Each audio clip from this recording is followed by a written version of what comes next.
Good morning students, once again welcome back for your next class.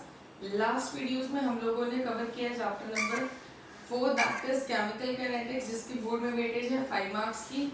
आज हम chapter start करने वाले हैं chapter number 3 that is electro chemistry. ठीक है जी, इस चैप्टर की भी वेटेज बोर्ड में है 5 मार्क्स की। आप लोगों ने प्लस वन में रिडॉक्स रिएक्शन कर रखा है। ये चैप्टर कहीं ना कहीं उस टॉपिक से डील करता है। देखिए, ये जो चैप्टर है 2 वर्ड से बना हुआ है। First is electro, second is chemistry. हाँ जी, इलेक्ट्रो का मतलब क्या है? इलेक्ट्रिसिटी, और we can say electric current. ठीक है जी। और केमिस्ट्री का मतलब है केमिकल रिएक्शंस।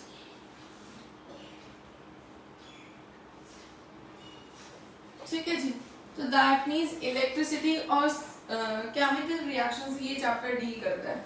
तो that means in a very short way, in a very simple way we can say that it is that branch of chemistry which converts chemical energy into electrical energy. That means हम simply क्या बोल सकते हैं, electrochemistry chemistry की वो branch है जो जो केमिकल एनर्जी को किसमें कन्वर्ट करती है? इलेक्ट्रिकल एनर्जी में। ठीक है जी। और देखिए, इलेक्ट्रोकेमिकल सेल, चलो छोड़िए, इससे पहले और इनिशियल डिस्कस करते हैं। डिफाइन तो हमने डिस्कस कर ली चैप्टर की, क्या है? Conversion of chemical energy into electrical energy. अब देखिए, ये चैप्टर क्या है? ये चैप्टर बेस्ड है आपका रिडॉक्स रिएक्शन पे, स्पॉन्टेनियस रिडॉक्स रिएक्शंस पे। What do you mean by spontaneous redox reaction? The reaction which occur by themselves. और रिडॉक्स रिएक्शन का मतलब क्या हो गया? जिसके अंदर ऑक्सीडेशन और रिडक्शन दोनों चीजें साइमल्टेनियसली टेक प्लेस करती हैं। देखिए, ऑक्सीडेशन क्या चीज होती है? Oxidation is loss of electron. ठीक है जी। और क्या बोल सकते हैं? Increase in oxidation number. ये तो इंपॉर्टेंट डिफाइंस हैं जो नो डाउट 10th में हमने इसके अलावा और भी डिफाइंस पढ़ी है, प्लस वन में भी हमने और डिफाइंस पढ़ी है। लेकिन इस चैप्टर में फिलहाल हमें जो से डिफाइंस की नीड है वो ये वाली है। Oxidation means loss of electron, और क्या बोल सकते हैं? Increase in oxidation number. वही हम रिडक्शन रिएक्शन की बात करें, that is gain of electron, या फिर हम क्या बोल सकते हैं? Decrease in oxidation number. So this is the initial description of the chapter, जो हम इस चैप्टर में ये चीजें स्टडी करने वाले हैं। ठीक है जी। ऑक्सीडेशन क्या है, रिडक्शन क्या है, रिडॉक्स रिएक्शन क्या है, जिसमें ऑक्सीडेशन और रिडक्शन दोनों चीजें होती हैं। अभी इन द स्टार्टिंग हम इनिशियल वो चीजें पढ़ेंगे जो ऑलरेडी प्लस वन में पढ़ चुके हैं। ठीक है जी। रिडॉक्स रिएक्शन चैप्टर में देखिए, बात करते हैं। इस चैप्टर में सबसे पहला टॉपिक है आपके पास इलेक्ट्रोकेमिकल सेल, जिसको हम क्या बोलते हैं? गैल्वेनिक सेल, या फिर वोल्टेक सेल। वैसे तो अगर आपको बोला जाए, हमने चैप्टर का नाम जरूर पढ़ा है electrochemistry, that means conversion of chemical energy into electrical energy. But कहीं ना कहीं चैप्टर में हम कुछ ऐसा भी पढ़ेंगे कि जिसमें हम इलेक्ट्रिकल एनर्जी को किसमें कन्वर्ट करेंगे? केमिकल एनर्जी में कन्वर्ट करेंगे। तो कहीं ना कहीं हम ये भी बोल सकते हैं कि इलेक्ट्रोकेमिस्ट्री क्या है, जिसमें हम डील करेंगे इंटर कन्वर्जन, केमिकल एनर्जी की इलेक्ट्रिकल एनर्जी में और इलेक्ट्रिकल एनर्जी की केमिकल एनर्जी में। लेकिन फिलहाल के लिए हम बात किसकी करने वाले हैं? इलेक्ट्रोकेमिकल सेल, जिसको हम गैल्वेनिक सेल भी बोलते हैं या फिर वोल्टेक सेल भी बोलते हैं। इलेक्ट्रोकेमिकल सेल पर्टिकुलरली कौन सा सेल है? It is the cell which convert chemical energy into electrical energy. Particularly कौन सा सेल है जो केमिकल एनर्जी को किस में कन्वर्ट करता है? इलेक्ट्रिकल एनर्जी में। ये चीज आपने ऑलरेडी पढ़ी हुई है रिडॉक्स रिएक्शन में। लास्ट ईयर आपने इलेक्ट्रोकेमिकल सेल पढ़ा हुआ है, हम कुछ नया नहीं पढ़ रहे हैं।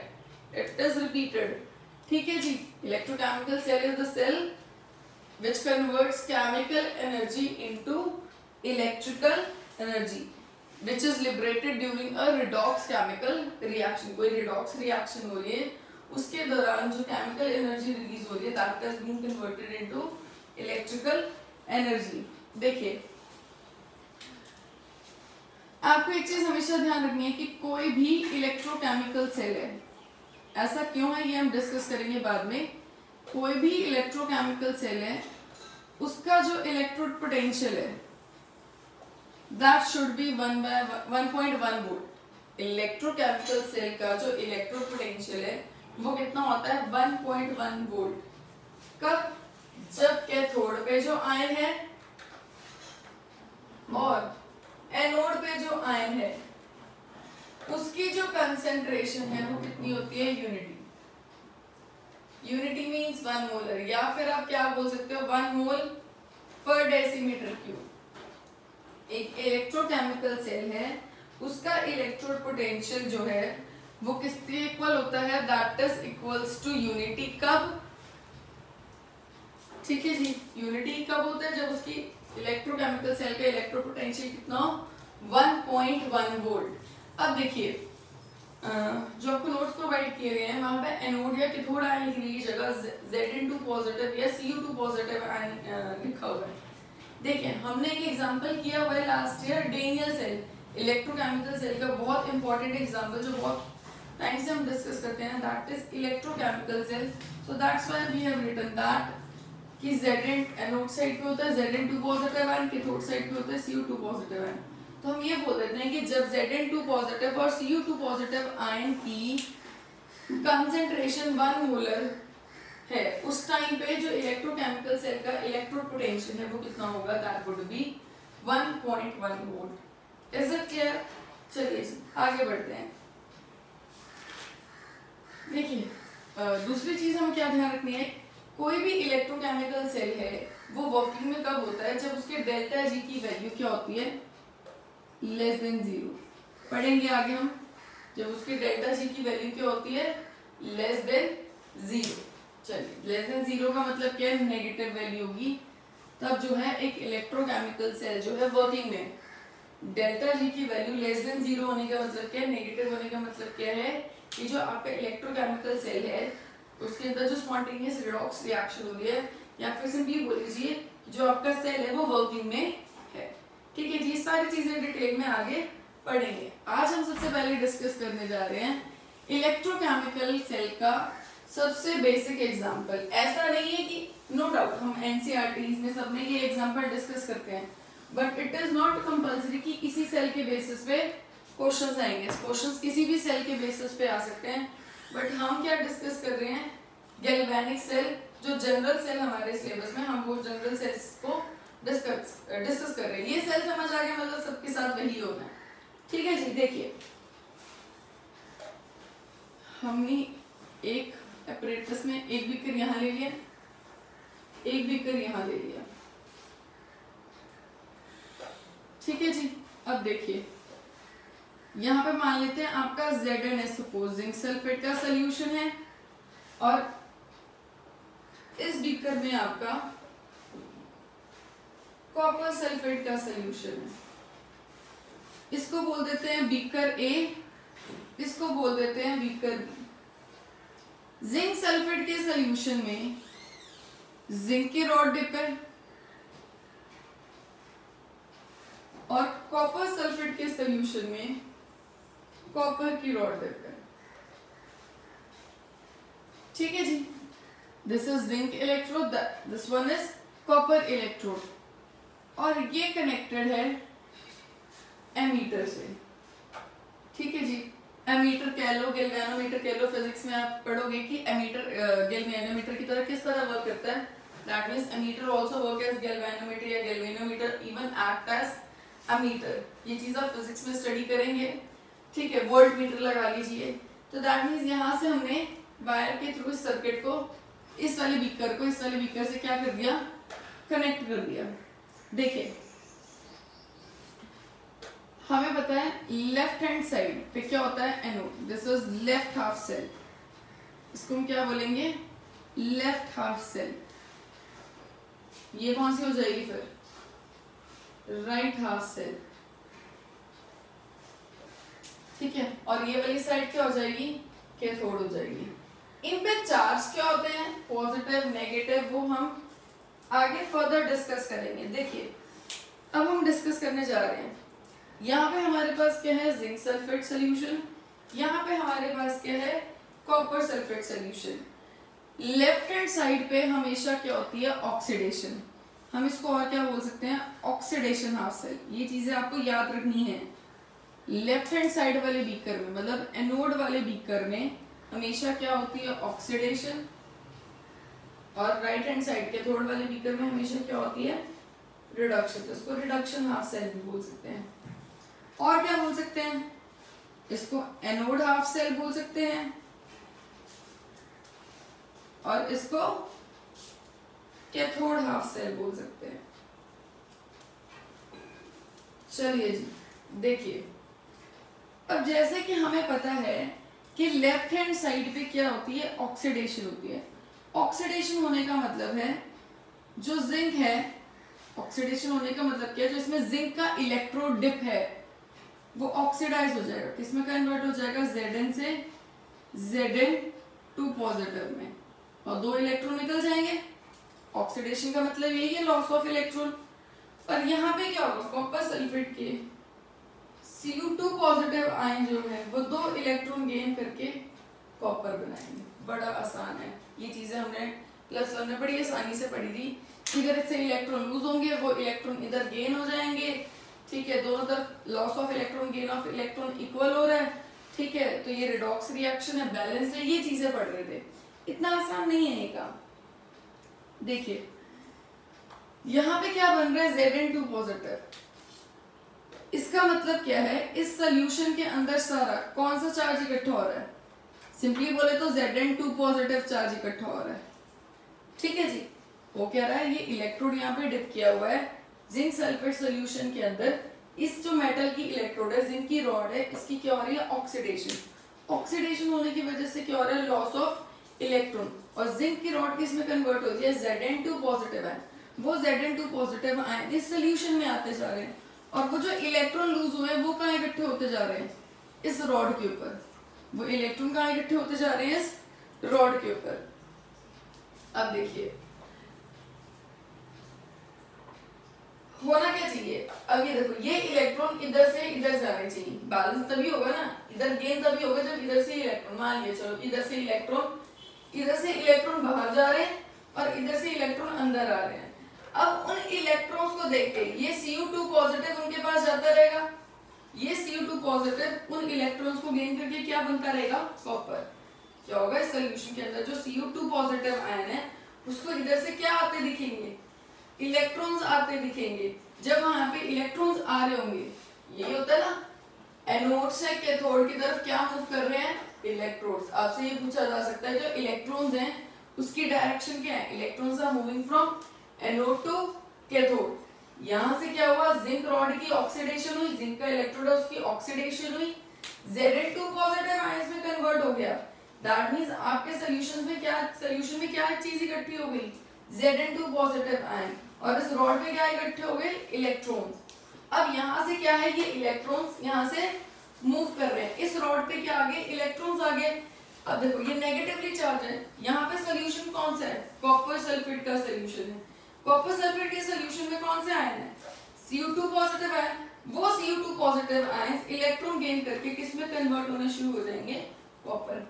बहुत आसान है कहना कि हमने ये कह दिया कि इधर से इलेक्ट्रॉन लूज हो रहे हैं, उधर से इलेक्ट्रॉन उसमें जा रहे हैं, but this is not an easy task. हो क्या रहा है, आप खुद सोचो, जब यहाँ पे ऑक्सीडेशन हो रही है, यहाँ पे पॉजिटिव चार्ज इकट्ठा होता जा रहा है, इस रॉड पे नेगेटिवली चार्ज इलेक्ट्रॉन इकट्ठे होते जा रहे हैं, तो क्या पॉजिटिव इन इलेक्ट्रॉन को वहां जाने देगा, पॉजिटिव उसको अपनी तरफ खींचेगा नहीं, ठीक है जी। इस सोल्यूशन में पिछले साल तक हम सिर्फ इतने पढ़ते थे, इतनी आसानी से, कि इलेक्ट्रॉन्स उधर चले जाएंगे। Now what is happening in this solution, positive charge is accumulating, positive charge इकट्ठा हो रहा है। पॉजिटिव चार्ज अगर यहाँ पे है और यहाँ पे रॉड पे ऊपर क्या इकट्ठे हो गए हैं, इलेक्ट्रॉन्स अकम्युलेट हो गए हैं। So it is not an easy task. ये जो पॉजिटिव चार्ज है इन इलेक्ट्रॉन्स को यहाँ से मूव नहीं करने देगा। तो दैट मीन्स हमारे पास एक प्रॉब्लम आ गई।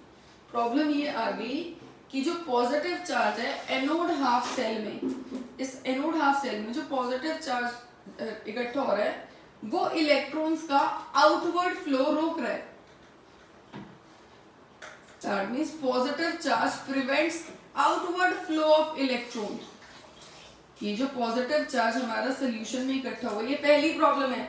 एनोड वाली साइड पे जो पॉजिटिव चार्ज इकट्ठा हुआ है सोल्यूशन में, it prevents outward flow of electron. In the same way ये मान लो यहाँ आ जाता है, उस सोल्यूशन के अंदर क्या चीज इकट्ठी हो जाती है, SO4 negative, SO4 negative. That means पूरे सोल्यूशन में कौन सा चार्ज इकट्ठा हो जाता है, नेगेटिव चार्ज इकट्ठा हो जाता है।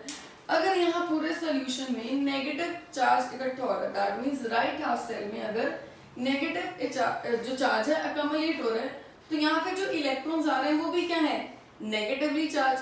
तो वो नेगेटिवली चार्ज इलेक्ट्रॉन को अपने पास आने नहीं देगा, ये नेगेटिव सोल्यूशन इसके पास आने नहीं देगा, नेगेटिव है। तो दैट मीन्स यहाँ से पॉजिटिव नेगेटिव को नहीं जाने दे रहा, वहां से नेगेटिव नेगेटिव को नहीं आने दे रहा। तो दैट मीन्स इतनी आसानी से जो चीजें हम सोचते आ रहे हैं ऐसा नहीं हो रहा। यहाँ से ये positive charge prevents outward flow of electron, और यहाँ से सल्फेट का negative charge prevents inward flow of electrons. जो सल्फेट का नेगेटिव चार्ज है वो क्या प्रिवेंट कर रहा है, it is preventing inward charge of electron. तो अब क्या करें, इलेक्ट्रॉन तो भेजने हैं, ऑक्सीडेशन रिडक्शन तो करनी है, सेल तो कंप्लीट करनी। अब ध्यान से देखिए ये सेल अभी तक कंप्लीट है ही नहीं, सिर्फ ये चीज वायरिंग कंप्लीट की है, लेकिन ये सेल अभी तक कंप्लीट है ही नहीं। क्यों, क्या चीज मिसिंग है, यहाँ पे जो चीज मिसिंग है वो है आपका सॉल्ट ब्रिज। इस प्रॉब्लम का सोल्यूशन भी क्या है, ये प्रॉब्लम हमें देखने को मिली है, इलेक्ट्रॉन उधर से इधर नहीं जा पा रहे और उधर गेन नहीं कर पा रहे, तो उसका सोल्यूशन है ये सॉल्ट ब्रिज। ये सॉल्ट ब्रिज नहीं लगा हुआ था। क्या होता है salt bridge, inverted U shape glass tube. Salt bridge क्या है, एक inverted U shape glass tube है। इसके अंदर क्या प्रेजेंट होते हैं सॉल्ट ब्रिज के अंदर, इनर्ट इलेक्ट्रोलाइट्स। अगर हम केमिस्ट्री के टर्म्स में सिंपली टर्म्स में बात करें, इनर्ट का मतलब है अनरिएक्टिव, ठीक है। दैट मीन्स ऐसे इलेक्ट्रोलाइट्स जो रिएक्ट नहीं करते हैं। बट एग्जांपल्स ले अगर हम इलेक्ट्रोलाइट्स के, कौन कौन से एग्जांपल्स हो सकते हैं हमारे पास इलेक्ट्रोलाइट्स के, KCl, KNO3, K2SO4, NH4Cl। अगर पाउडर फॉर्म में भी होगा और सेमी लिक्विड स्टेट में भी होगा, जेलेटिन। दीज मतलब यहाँ पे सॉल्ट ब्रिज में इनर्ट इलेक्ट्रोलाइट्स हम कोई भी ले सकते हैं इनमें से। चलो जी थोड़ा सा इजी ले लेते हैं, लेट इट बी KCl, ठीक है, ताकि हमारे लिए समझना थोड़ा सा इजी हो जाए। अब मैंने क्या किया, इस सॉल्ट ब्रिज के अंदर क्या ले लिया, KCl ले लिया, K positive Cl negative, K positive Cl negative. अब देखिए यहाँ पे जो Cl नेगेटिव है, इस बीकर के अंदर क्या इकट्ठा हो रहा है, Zn2 पॉजिटिव आयन। तो ये Cl नेगेटिव Zn2 पॉजिटिव के पास जाएगा और क्या बना देगा, ZnCl2, ठीक है जी। इन द सेम वे ये K पॉजिटिव जो सोल्यूशन के अंदर SO4 नेगेटिव है उसके पास जाएगा, क्या बना देगा, K2SO4। Now the question arises, ma'am आपने तो बोला था कि ये जो इलेक्ट्रोलाइट है वो इनर्ट है, वो रिएक्ट नहीं करेंगे, बिल्कुल रिएक्ट नहीं करेंगे। लेकिन कैसे रिएक्ट नहीं करेंगे, ये जो इलेक्ट्रोलाइट है अगर यहाँ सोल्यूशन के अंदर, मान लीजिए इस साइड की बात करते हैं, सोल्यूशन के अंदर पॉजिटिव चार्ज बन रहा है और ये Cl नेगेटिव उसके साथ रिएक्ट करके ZnCl2 बना देता है। तो ZnCl2 कैसा है, सॉल्यूबल है। सॉल्यूबल का मतलब है कि जब सोल्यूशन में आके ये Cl नेगेटिव ZnCl2 बना भी गया तो ये वापस किस में टूट जाएगा, Zn2 पॉजिटिव और Cl नेगेटिव, ये वापस किस में टूट जाएगा, Zn2 पॉजिटिव Cl नेगेटिव। कहने का मतलब ये है कि ये जो यहाँ पे इलेक्ट्रोलाइट्स हैं, इनर्ट इलेक्ट्रोलाइट्स हैं, इस रॉड के साथ या इसके आयन के साथ इस तरह से रिएक्ट ना करे कि वो नीचे इकट्ठा हो जाए।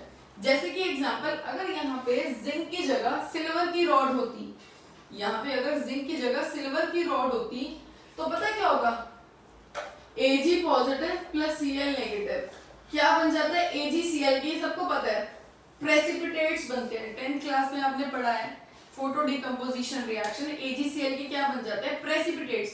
वो प्रेसिपिटेट्स नीचे इकट्ठे हो जाते हैं। तो दैट मींस या तो इलेक्ट्रोलाइट ऐसा होना चाहिए जो इस सोल्यूशन के अंदर जो आयंस हैं उनमें से किसी के साथ या इस इलेक्ट्रोड के साथ रिएक्ट ना करे, या ऐसा बने जो सॉल्यूबल हो, क्योंकि जो चीज सॉल्यूबल होगी वो किसमें ब्रेक डाउन कर जाएगी, आयंस में ब्रेक डाउन कर जाएगी। तो दैट मींस उसकी वजह से क्या होगा कि ये चीज, ये पॉजिटिव चार्ज यहाँ पे Cl के साथ रिएक्ट करने से क्या होगा, न्यूट्रलाइज हो गया। अब इस इलेक्ट्रॉन को कोई नहीं रोक सकता, अब ये इलेक्ट्रॉन उधर से इधर जा सकता है। इस SO4 नेगेटिव जो इलेक्ट्रॉन को आने से रोक रहा था उसको किसने न्यूट्रलाइज कर दिया, K पॉजिटिव ने। अब यहाँ पे नेगेटिव चार्ज नहीं रहा तो इस इलेक्ट्रॉन को इधर आने से कोई नहीं रोक सकता। तो Cu2 पॉजिटिव उन दो इलेक्ट्रॉन्स को गेन कर सकता है। तो यहाँ ऑक्सीडेशन होगी और यहाँ रिडक्शन होगी। अब देखिए, अब एक और बात करते हैं, इस सोल्यूशन के अंदर पॉजिटिव चार्ज था, इसका मतलब इलेक्ट्रोड पे कौन सा चार्ज इकट्ठा हो रहा था, नेगेटिव इलेक्ट्रॉन्स इकट्ठे हो रहे थे। एनोड में मतलब दैट मींस कौन सा, एनोड पे कौन सा चार्ज होता है, negatively charge electrode. Anode terminal कौन सा चार्ज होता है, नेगेटिव। यहाँ पे तो इलेक्ट्रॉन का फ्लो रुक रहा है, यहाँ पे क्या इकट्ठा हो रहा था, Cu2 पॉजिटिव इलेक्ट्रॉन के इंतजार में इकट्ठा हो रहा है कि इलेक्ट्रॉन आएगा तो मैं इलेक्ट्रॉन गेन करूंगा। इसका मतलब कैथोड पे कौन सा चार्ज होता है, पॉजिटिव। तो हम क्या बात बोल सकते हैं कि जो इलेक्ट्रॉन्स हैं वो ट्रेवल कर रहे हैं, फ्लो कर रहे हैं एनोड से cathode, that means negative terminal से पॉजिटिव टर्मिनल, या फिर हम क्या बोल सकते हैं, जिंक रॉड से कॉपर रॉड की तरफ। और ये बात हमें बहुत अच्छे तरीके से पता है, जिस डायरेक्शन में इलेक्ट्रॉन्स फ्लो करते हैं करंट उसकी ऑपोजिट डायरेक्शन में फ्लो करता है। तो करंट की डायरेक्शन क्या हो जाएगी, cathode to anode, that means positive से नेगेटिव, दैट मींस कॉपर की रॉड से जिंक की रॉड तक। ये चीजें आपको बहुत क्लियरली ध्यान रखनी है।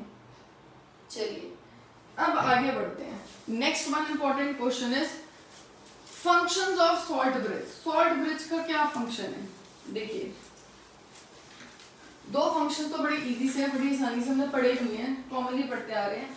सॉल्ट ब्रिज जो है सर्किट को देखो कंप्लीट करता है, हमें पता लग गया। वहां पे वो सॉल्ट ब्रिज नहीं लगाया था तो इलेक्ट्रॉन्स इधर से उधर नहीं जा पा रहे थे। सॉल्ट ब्रिज सर्किट को कंप्लीट करता है। दूसरा, इलेक्ट्रिकल न्यूट्रलिटी मेंटेन करता है। हम लोग क्या सोचते हैं कि इधर से दो इलेक्ट्रॉन गए, उधर दो इलेक्ट्रॉन आ गए, तो यहाँ इस वजह से न्यूट्रलिटी है। नो, जो सॉल्ट ब्रिज के अंदर इलेक्ट्रोलाइट थे उन्होंने क्या किया, लेफ्ट वाले बीकर में Zn2 पॉजिटिव के चार्ज को न्यूट्रलाइज किया और K पॉजिटिव ने राइट साइड वाले बीकर, कॉपर वाले बीकर के अंदर SO4 नेगेटिव के चार्ज को न्यूट्रलाइज किया, ताकि इधर से इक्वल अमाउंट ऑफ इलेक्ट्रॉन उधर, ये इधर से उतने दो इलेक्ट्रॉन लूज हुए तो दूसरी साइड पे दो इलेक्ट्रॉन गेन हो सके, इस वजह से। लेकिन ये चीज ध्यान रखना, ऐसा कब होगा, जब दोनों तरफ कंसेंट्रेशन सेम होगी। अगर कंसेंट्रेशन अलग हो गई तो ऐसा नहीं होगा, नंबर ऑफ इलेक्ट्रॉन्स कम अलग अलग लूज या गेन होंगे, ठीक है। अगर कंसेंट्रेशन होगी तो ये चीज वेरी करेगी। लास्ट वाला जो फंक्शन है that is very very important to minimize the junction liquid junction potential. देखिए हम क्या बोलते हैं, जो इलेक्ट्रोकेमिकल सेल है वो दो बीकर्स में वर्क करता है, लेकिन जो हमारे पास बैटरी है, बैटरी दो बीकर्स में कहां से लाए, होता क्या है, बैटरी को जो हमारे ये कह लीजिए घड़ी वगैरह में सेल की जो वॉचेस की सेल्स वगैरह होते हैं, रिमोट में जो सेल्स डालते हैं उसमें इस तरीके से डिवाइड हो जाती है। देखिए ये हाफ हाफ मान लीजिए एनोड हाफ और ये मान लीजिए कैथोड हाफ। यहाँ पे कौन सा चार्ज इकट्ठा हो गया था, पॉजिटिव, जिंक Zn2 पॉजिटिव की वजह से, और यहाँ SO4 नेगेटिव की वजह से नेगेटिव चार्ज। अब देखिए होता क्या है, यहाँ इस साइड पे पॉजिटिव, इस साइड पे नेगेटिव, ये चीज क्या होगी जंक्शन, इधर भी एक लिक्विड है, इधर भी एक लिक्विड है। इस पॉजिटिव और नेगेटिव चार्ज की वजह से क्या होता है, कुछ पोटेंशियल डिफरेंस आ जाता है। एक इलेक्ट्रोकेमिकल सेल को वर्क करने के लिए कम से कम कितनी वोल्टेज चाहिए, 1.1, उससे ज्यादा हो सकती है लेकिन कम से कम कितनी चाहिए, 1.1 होनी चाहिए। तो दैट मीन्स वो पोटेंशियल डिफरेंस यहाँ पे मेंटेन हो, तो उस यहाँ पे जो पोटेंशियल है, यहाँ जो डिफरेंस आ रहा है उसको मेंटेन करना, ये किसका काम है, सॉल्ट ब्रिज का। इसको मेंटेन करना किसका काम है, सॉल्ट ब्रिज का। कैसे, जितने इलेक्ट्रॉन्स इधर हैं उधर लूज हुए उधर उतने ही इलेक्ट्रॉन भेजिए, उस पोटेंशियल को मेंटेन करना, ये किसका काम है, सॉल्ट ब्रिज का। So that's why we say that ये जो सॉल्ट ब्रिज है वो लिक्विड लिक्विड जंक्शन पोटेंशियल को मेंटेन करता है। इसके बाद आपके पास क्या है, कंडीशंस फॉर इलेक्ट्रोलाइट। ये हम ऑलरेडी पढ़ चुके हैं कि इनर्ट इलेक्ट्रोलाइट्स हो सकते हैं। अब केसीएल कैसे, या फिर वो रिएक्ट करे तो ऐसे करे कुछ सोल्यूबल बने, बस प्रेसिपिटेट्स ना बने। इस तरह का जो आपके आयंस है, इलेक्ट्रॉन्स है, उनकी मोबिलिटी होनी, इजीली इधर से उधर मूव करने वाले होने चाहिए। So this was all about the galvanic cell. अभी इससे रिलेटेड कुछ फर्दर हम आगे भी पढ़ेंगे कि वोल्टेज इंक्रीज या डिक्रीज होगी तो क्या इफेक्ट पड़ेगा हमारे इलेक्ट्रोकेमिकल सेल की वर्किंग में। So that's all about today. Next we will discuss in the next class. Thank you so much.